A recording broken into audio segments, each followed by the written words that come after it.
Okay, so it is my pleasure to introduce Alex Vazquez. She is one of our earlier 4+1 products. So did her undergrad in our ecosystem health and natural resource management specialization. And she has worked with me now for a number of years, helping develop tools to access or to investigate toxicity in urban streams. Basically, we like to let the animals tell us what's happening to them. And so she's going to describe how we've advanced that cause in a couple of months. Okay, hi everyone. So yes, this is my presentation on how we've been developing tools to assess severity and spatial extent of toxicity in historically contaminated urban rivers.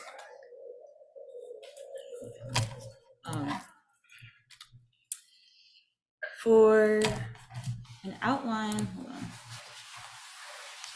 There you go. I'm just going to give an introduction on basically any river in any city with a major name has been impacted by industrialization.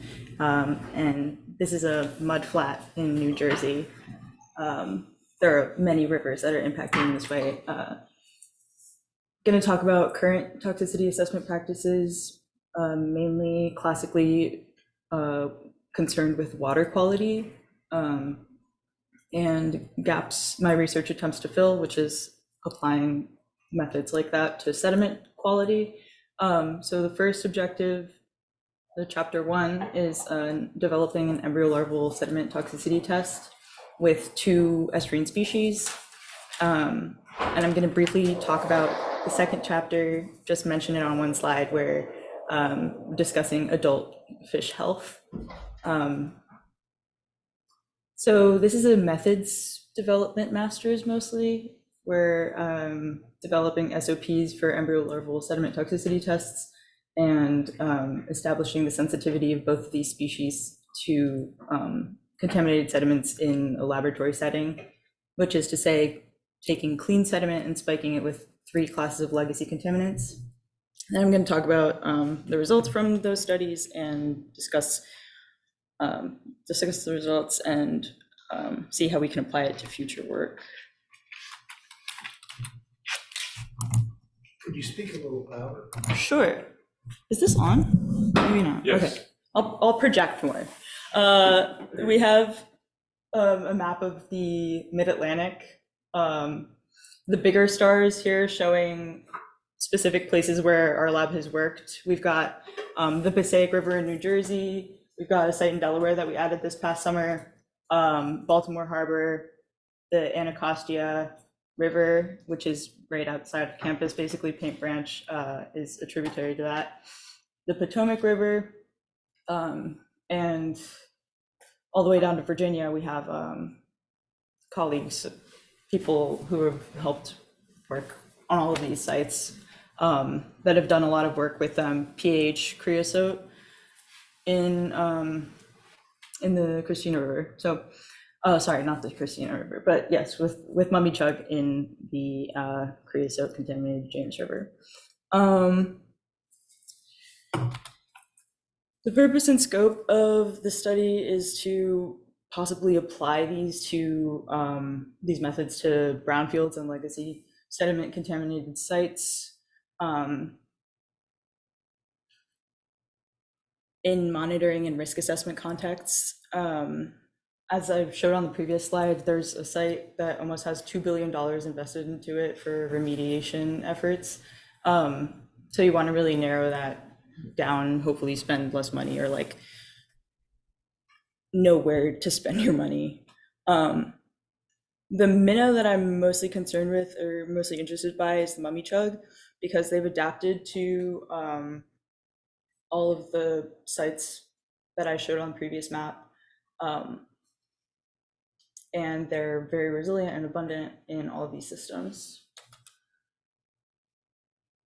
Current assessment practices, like I mentioned on the intro slide, have more to do with water quality. So the EPA had, since like the late 90s, established model species protocols. So there's a freshwater and saltwater life assessment, health quality assessment, in which you do lab exposures where you expose the fish either in embryo stage or egg to egg exposure, or anything in between that, to assess how water quality affects the growth and development and survival of these fish species.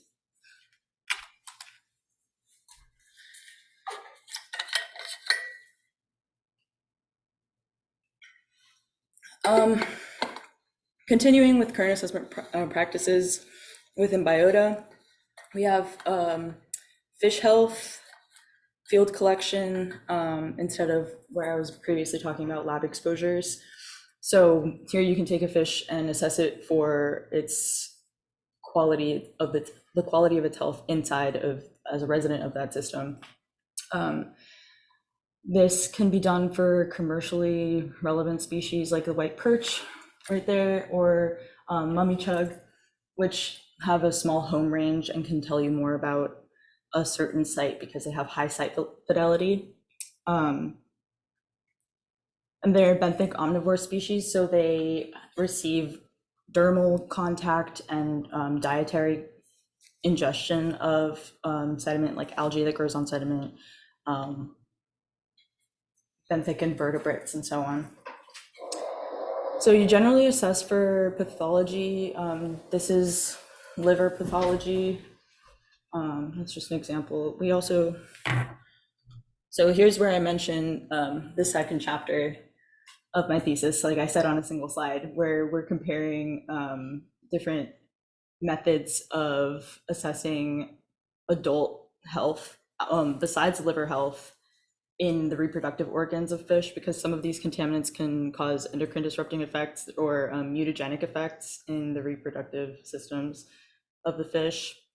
So the methods development for the second chapter more so has to do with estimating fecundity, which is to say the fertility, like fish fertility in adults. So maybe as a trade-off of existing in a highly contaminated environment, that has impacts on fecundity. And the method that we're developing for that is taking the entire organ, the entire ovary, and this species has different levels of, like, there's like 4 categories of maturity. So fertile eggs, or ready to be fertilized eggs, we'll call them mature, and we'll try to enumerate them within an ovary and then compare that to the weight of the fish or the length of the fish, or something called gonadosomatic index, which is a ratio of the gonad to the weight of the fish. And we're pairing that with ovary histology, and that's going to take a long time. So results for that are pending still. So going back to sediment toxicity testing specifically, the current approach is with this triad, where you do chemical assessment, maybe using, like we send our sediment samples off to a lab called Axis in Vancouver, and they give us back the estimates of like metals or different categories of persistent organic pollutants. As an example here, I listed pHs. We're going to be testing creosote. PCBs, we test aerochlor 1254, and dioxins, we're testing TCDD. Then with toxicology and ecology, those are the other 2 aspects of the triad. Toxicology, it has nothing to do so far with fish. It only is looking at amphipods, midge. So these are critters that burrow into sediment, and then the measures of if they die, like mortality. Yeah, and so mummichog eat these things. Maybe not these specific ones, but the third part of the triad is looking at the ecology. So the diversity of the benthic system in a certain region can indicate the health of that system. Maybe this goes without saying, but a more diverse community of critters is a better reflection of a healthy environment than if you only have one type of pH resistant worm in that system. So you'll make an assessment of, you'll take a sample of sediment and make an assessment of the diversity of benthic invertebrates that there are, and then compare that to a reference site.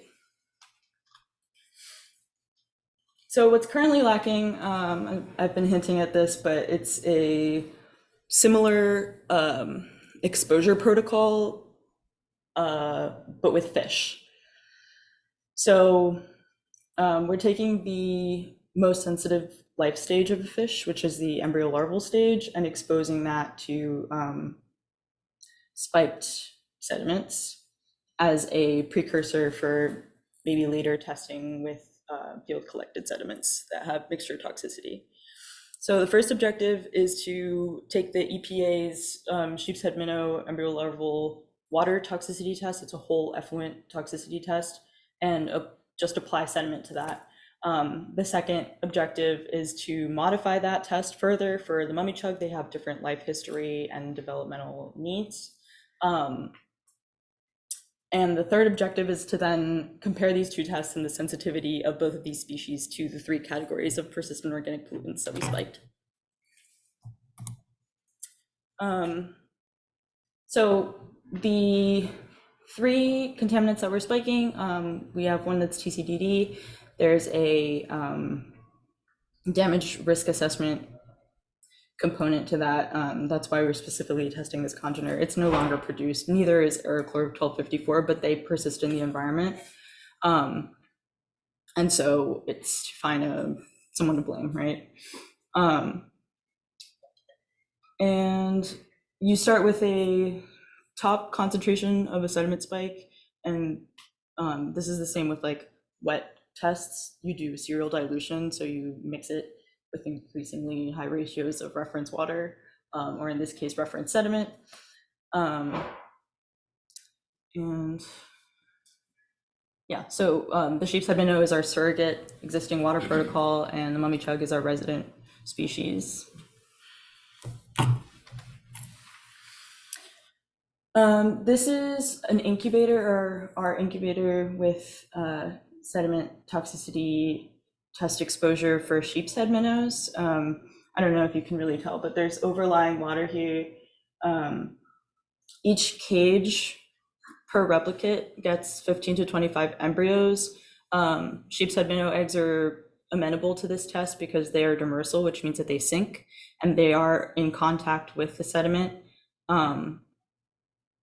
Maybe a species that has floating eggs wouldn't be amenable to this protocol because you don't get the same exposure pathway. But you begin exposure 24 to 48 hours post-fertilization, and you monitor them through their development. You take out any ones that die along the way. That's one endpoint.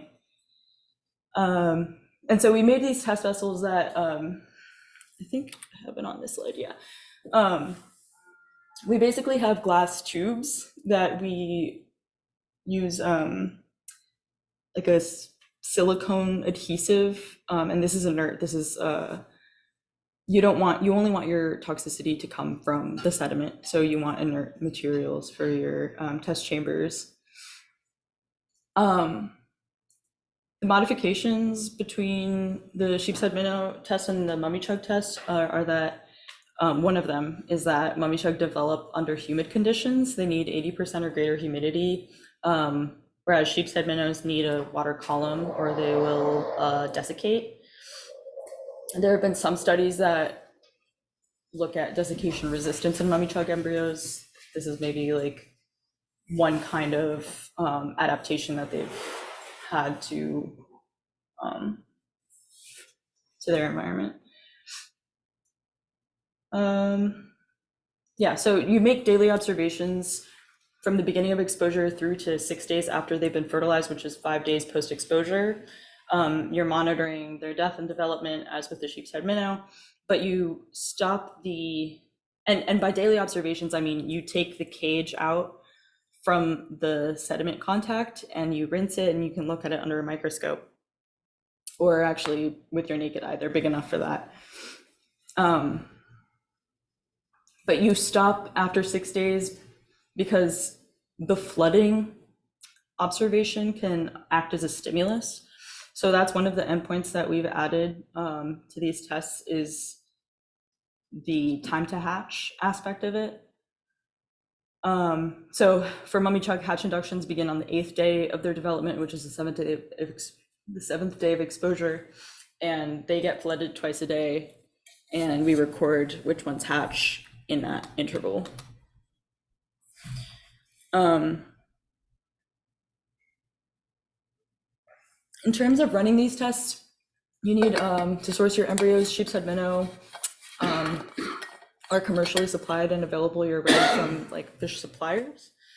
Whereas mummichog, you have to either field collect them and strip spawn them from a reference site, or spawn them in captivity. We had one of the batches of embryos that we got were from volitionally spawned embryos from Long Island. So we ran that Shinnecock Bay exposure against the creosote oil dilution series. And this is a picture of some of the lab doing a mummichog midwifery, as I call it, where you lightly anesthetize the females so that they're not like kicking their eggs everywhere, and you can you can strip spawn them. So you have to be very gentle so as to not like hurt fish. But with fecund fish, you get like up to hundreds of eggs come out of them, and you only get a window from May to July. It's pretty narrow, but it's twice a month. So yeah, for every few fish that you get eggs out of, you take a male and dissect his testes out and macerate it, and then do in vitro fertilization, basically. So the endpoints from these tests are mortality, how many die, how many survive, how many hatch healthy. I'll get to this on another slide, but there are multiple ways that contaminant exposure can affect the health and condition and development of these fish. You can have like cranioskeletal deformities, muscle wasting, scoliosis, lordosis, and two-part with some of the contaminants. We have a growth endpoint. We're using total length instead of total weight, because you can get total length for individual fish, whereas total weight, you'd probably have to weigh the whole replicate, but also because they use their yolk sac. This is an unfed test. So the only resource that they have, and this is another measure of like how well their metabolism is working, is if they use their yolk sac as a resource or if they aren't able to. And time to hatch, I mentioned this earlier, but it's a response to flood stimulus in mummichog. We give them a window from day 8 to day 11, and that's a twice a day window of hatch. And its readiness to hatch in sheep's head minnow. They have different rates of development. So sheep's head minnow, the longest it takes them is 9 days. These are all mummichog larvae, but I just wanted to give a visual example. Like this fish, it was exposed to one of the lower concentrations, the third lowest concentration of aerochlor that we tested, and it hatched with scoliosis. And, you know, this isn't very telling in the sense that this is 1 out of 19 fish, but it's just an example of that. And again, with this one replicate in the second lowest concentration we tested had no, little to no like muscular system development. So it's very squirrely. And then the top concentration of dioxin that we tested, these are from the reference site fish. We have, it was either 15 or 20 embryos that we started with, and only 3 survived in this replicate. And yeah, these two have craniofacial deformities. These mouths cannot feed, and these fins probably can't swim very well. They're clubbed, and they did not use their yolk sac very much at all. So I'm going to get into the results now. I'm going to start with Aerochlor 1254, which is again the PCB compound that we tested. Sheep's head and mummichog are going to be left and right. There's 4 types of graphs I'm going to show for each. These show the green bars, you have the percent that were born healthy. The yellow bars are the percent that were born either immature or malformed.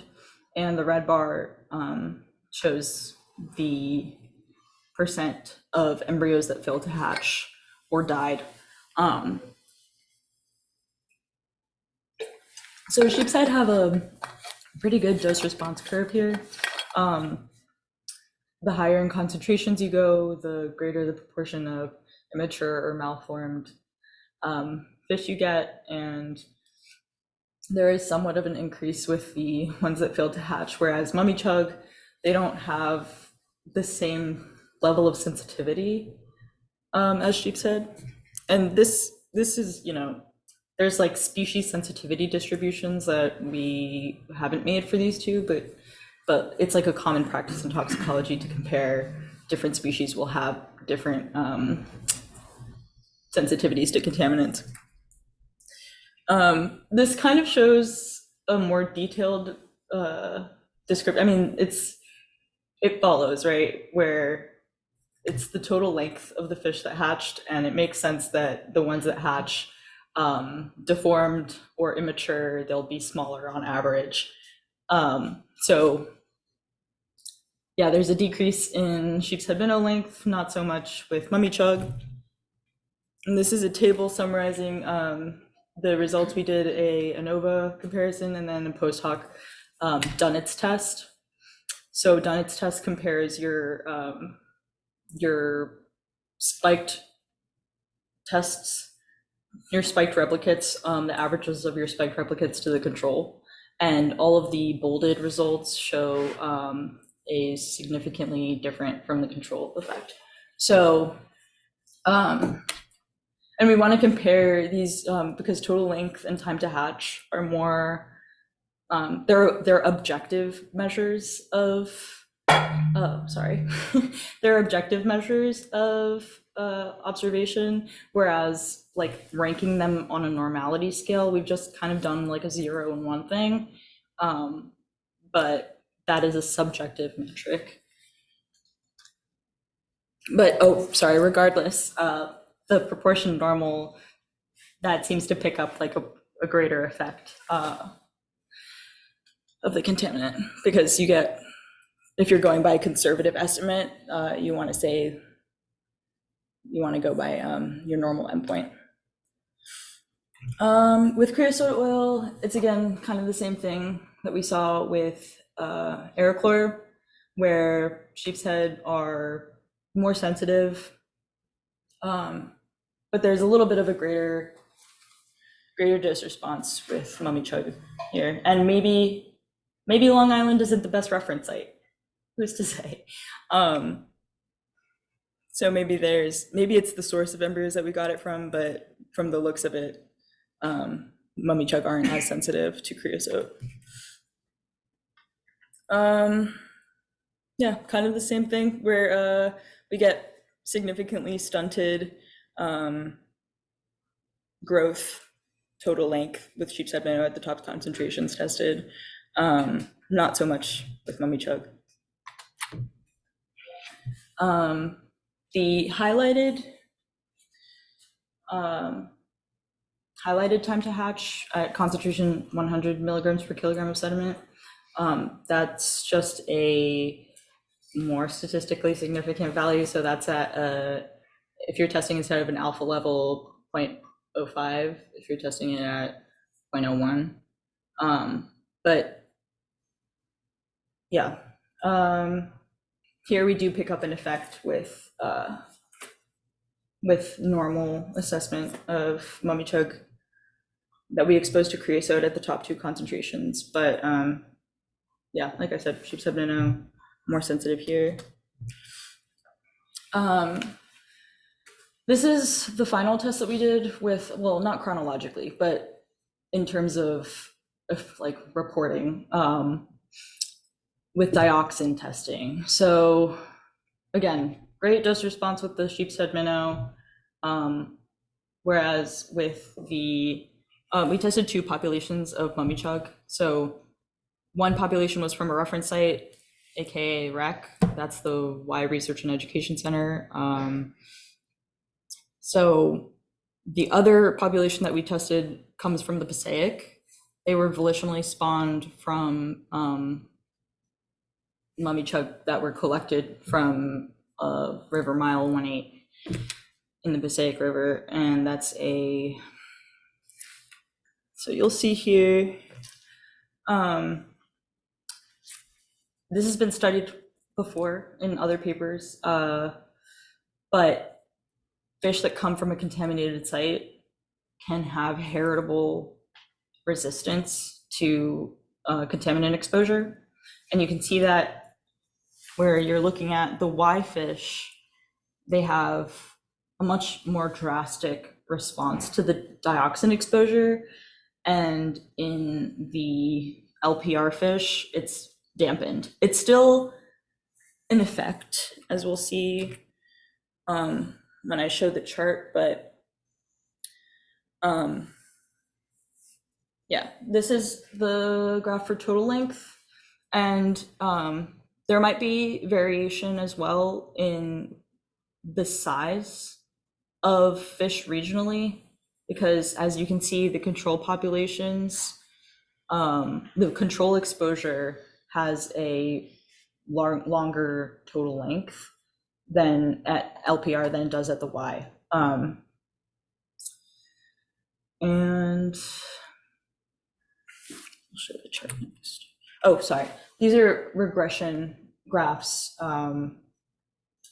comparing the Y fish, the Y mummichog and the Lower Passaic River mummichog. Again, with length, you can see that there's, first of all, not a lot of variability, but they are on average a millimeter longer.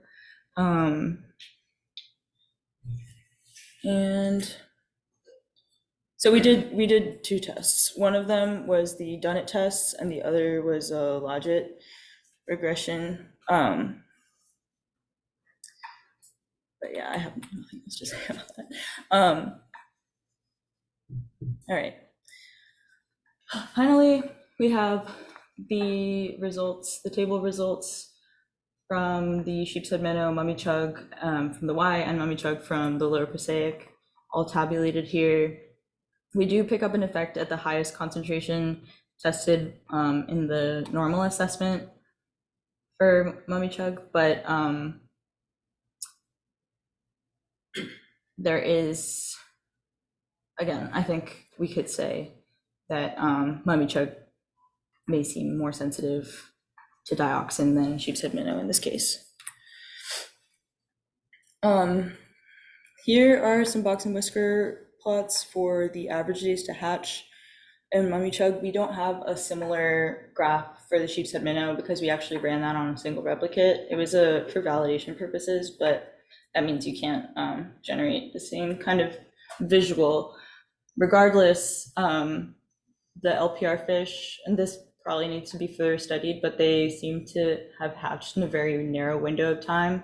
And there's also the observation that where with sheep's-head minnow, and I'll show that maybe again later, or it was evident in the tables, the sheep's-head minnow would hatch later, whereas in the top concentrations of creosote and dioxin, they hatch sooner. So it's more of a trigger for them to hatch than it is an impediment, which is interesting.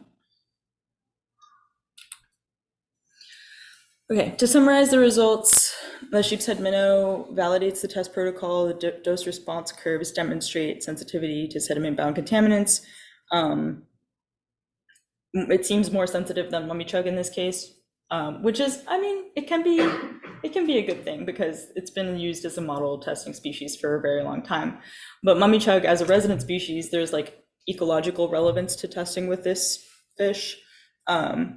And there's tolerance and effective metabolism evident in the dampened response from the contaminated sourced embryos in comparison to the reference site embryos.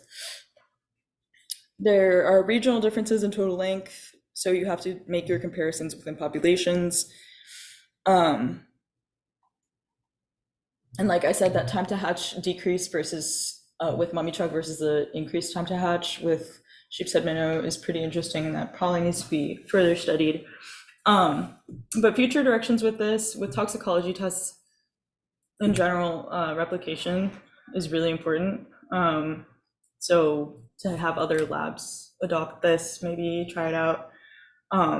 Testing alternate compounds, maybe emerging contaminants, maybe PFAS, that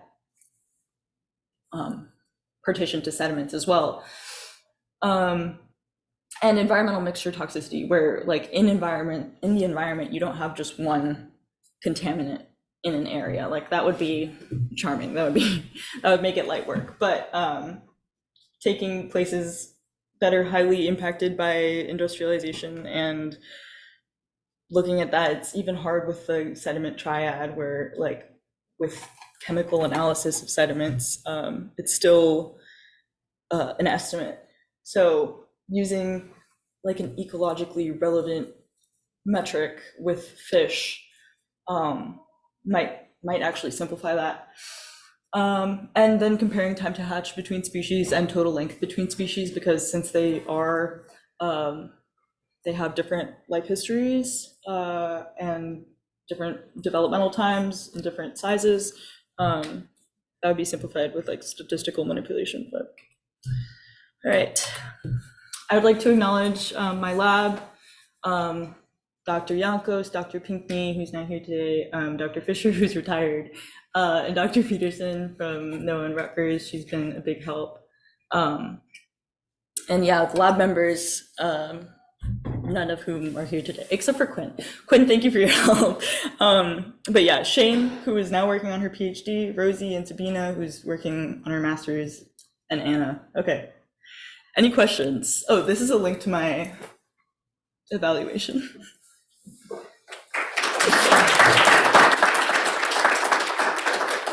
So we do have time for questions, and if you can't get that on your phone to bring up the link, you should have received an email a few minutes ago with the link that you can follow. But we do have some time for questions for Alex. Yes. How many samples did you normally have? You ran a lot of different ANOVAs. Yeah. I mean, typically, what was your population like when you ran the ANOVAs? Well, okay, for sheepshead, where we didn't have replication, sorry, for mummichog, we had up to like 140 fish, individual so you had fish. Very large numbers for all of them. Yeah. Okay, all right. Yes. For the spike samples, was there an aging period, and if yes, was there a protocol you can tell us about? And aging for the The spike and mix, and then a time period where they would just incubate? yeah, so we spiked them, froze the samples, and then it's the same way that we treat our field collected samples, where we collect them and freeze them, and then it's upon when you know you have enough eggs to run a test, that's when you thaw them. I don't know if that answers your question. Okay. Yeah. So maybe just to follow up on that question. So the spike it's a chemical spike, or it's a spike with a contaminated sediment? Right. It's reference sediment that we spike a reference toxicant into. So sometimes that needs a carrier. In the cases that it did, we did like a control for the carrier to make sure that that wasn't causing an effect. But yeah. Does anyone have any ideas about what actually imparts the resistance of fish that are grown in environments where they're exposed to a lot of toxins? Is it purely genetic, or are there potential learned behaviors there? No, it's genetic. Yeah, it'd be interesting if it was learned though. Yeah, because, well, so I have, and I mean, in the lifetime of the fish, I don't know how much they're learning and how it's transferred. But like, I'm thinking about the way that the toxins actually make their way into the fish. Mhm. And so I'm thinking if it's through the critters that you mentioned, right? Then it might be possible that in a highly contaminated area, that the fish may essentially learn like which things to eat that aren't bioaccumulating these toxins. And so that if you move those fish into a new environment, they'll continue to eat the things that don't bioaccumulate toxin. Like, I don't know if that We should makes get sense. those fish into an EPA office. Yeah. But yeah, that would be. Do you know if like some of those benthic invertebrates, is that the right term? I don't know if that's the right term. Yeah, if those bioaccumulate the toxins, and if that's like a way that toxins make their way into the fish. Yeah, yes. So there are different like rates of uptake, but I think in these environments, I mean, especially like a mud flat like this, there's not much to eat. So they'll probably just like go for anything. They don't learn. They don't learn. Yeah, it's not They're a, fantastic fish, but they're not smart. hey, mummies ain't dummies. Mummies and dummies, that's what they say. Do these compounds act as weak bases or weak acids? Or are they cationic at all, or how do they bind with the soil, or do you know? I knew that at one point. I don't right now. I knew that at one point, I don't right now. Okay. Okay. Yeah. Can you go back to your methods where you're talking about sending out samples to Vancouver, I think you said, or something? Oh, I only mentioned it. I didn't put it on the slide, but Yeah, no, but I'm just interested. So thinking of, the things that you are doing are very, I think it's back more, wasn't it? I don't know. Yeah, here.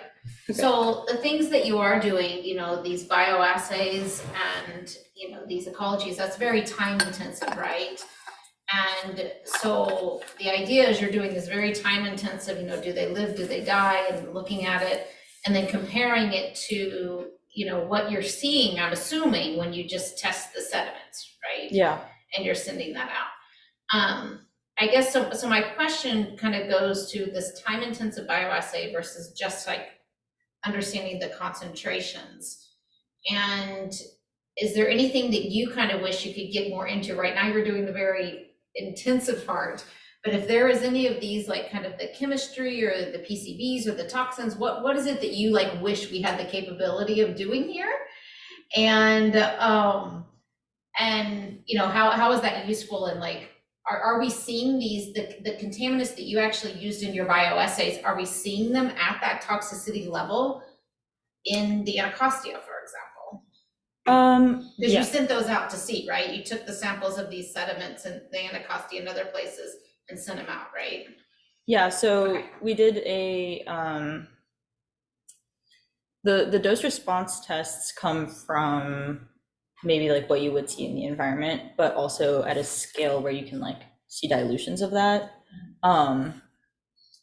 In terms of, I mean, it's like gas chromatography. So like, I'm sure we could do it here. I'm sure there's like a reason I don't know that why we partner with Axis. I mean, I've seen it mentioned in other papers. Maybe that's one reason. So that like as a standardized thing. Can I comment slightly on that? Yes. In complicated environmental media, it is done poorly most places, and EPA and other places won't accept it, so they give you a list of 2 or 3 labs and say, we're willing to let you send it there. And you pay 2.5 or 3 times as much, and they say, we'll rush it, and then 6 months later you get it, but you do have some confidence in the results. Often you send samples out and people say, it destroyed by column. Because you're sending a sediment, right? You're sending sediment, exactly, and so, but then there's a reason. It's effectively only in the sediments. It's in low parts per trillion in the aqueous phase. It's in pore water, and we've done some of that work. But when you send whole sediments, you get a scattershot of results and non-detects, and people decide, well, do you half of the non-detect because we think there was some there.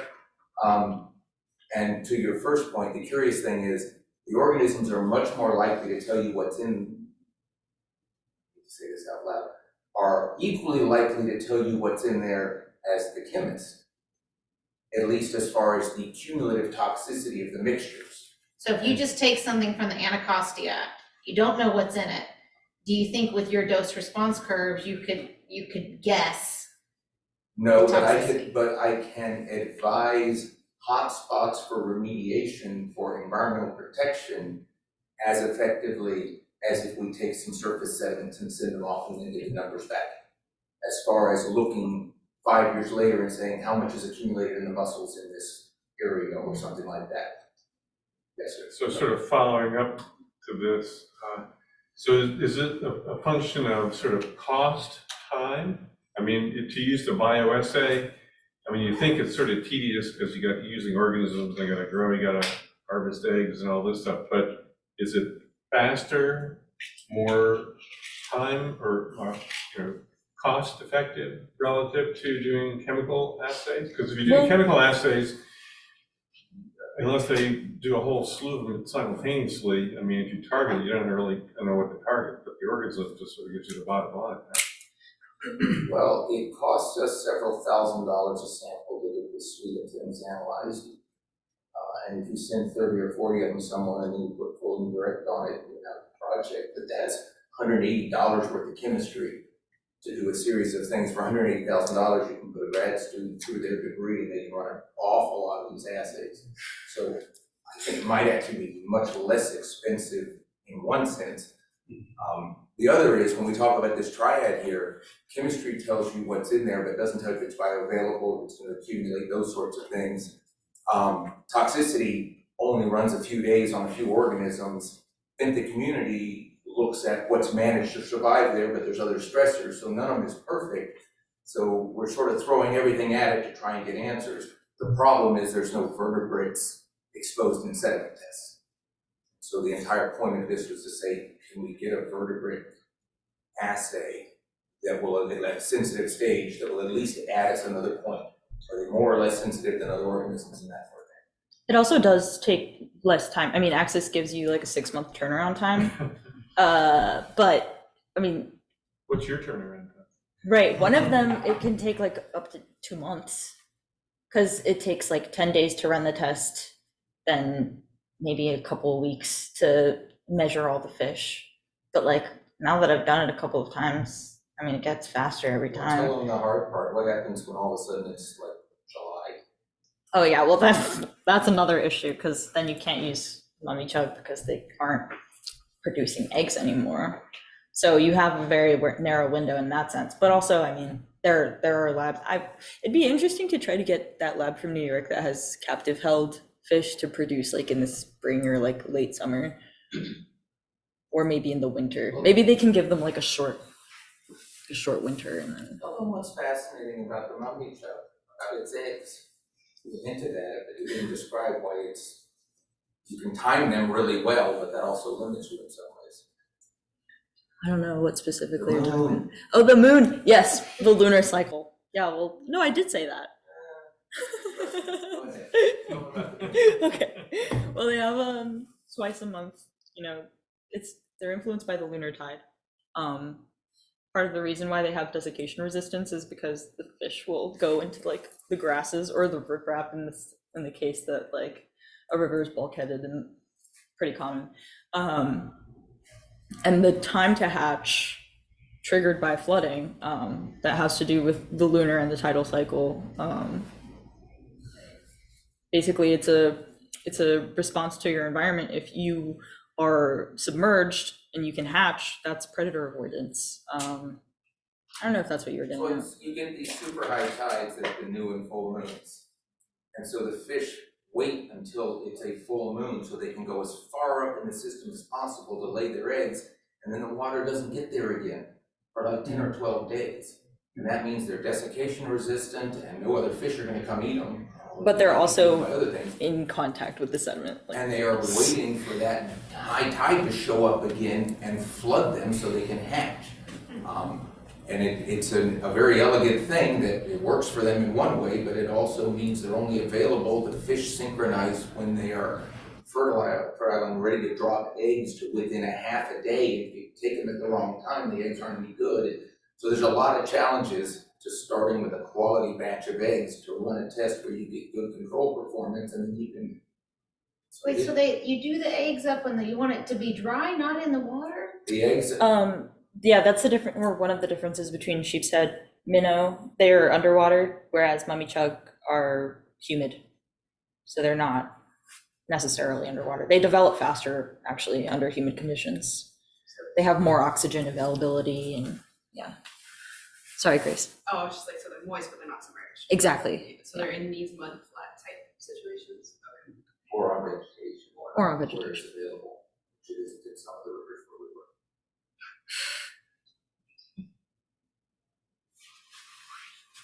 Anybody else? Any questions?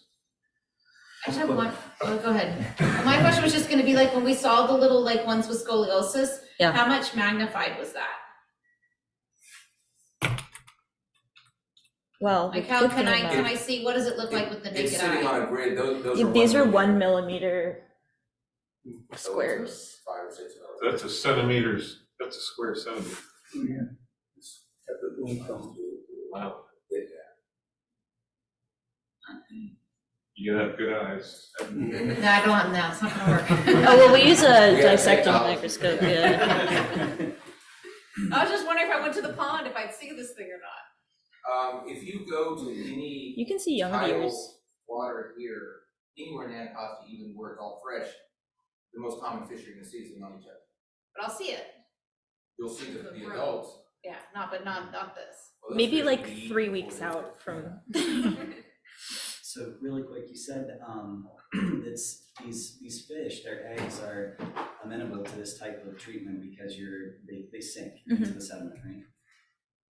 Could other fish be used even if their eggs don't sink in the sediment if you were to shake these incubations basically, because it would simulate like turbid water where the sediments would be suspended and sort of cycling around? Is there any?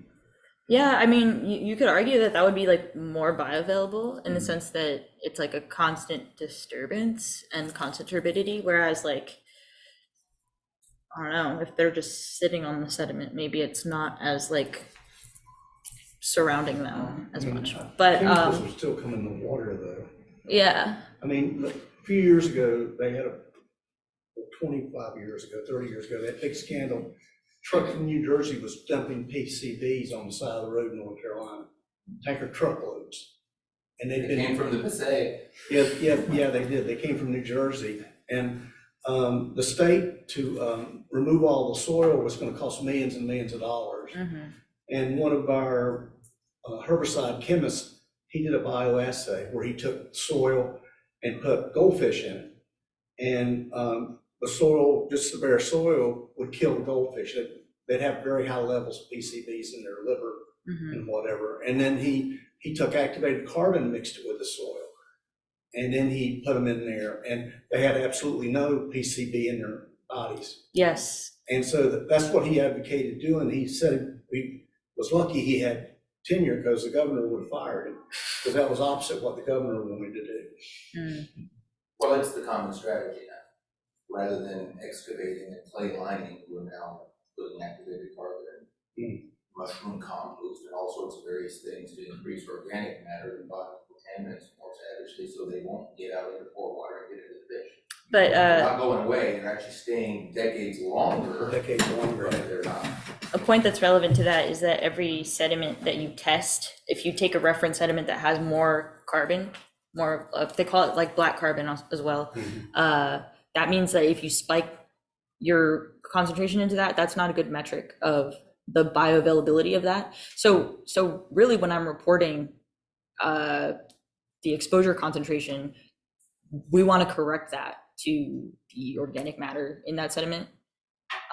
We don't have that yet, but that's a more reflective thing to say. I mean, we're using the same sediment for all of our spikes. So once we correct to that, that'll be one thing. But before we send this to somebody else, we need to standardize to the organic carbon. Anyways. Well, let's give Alex Thank you.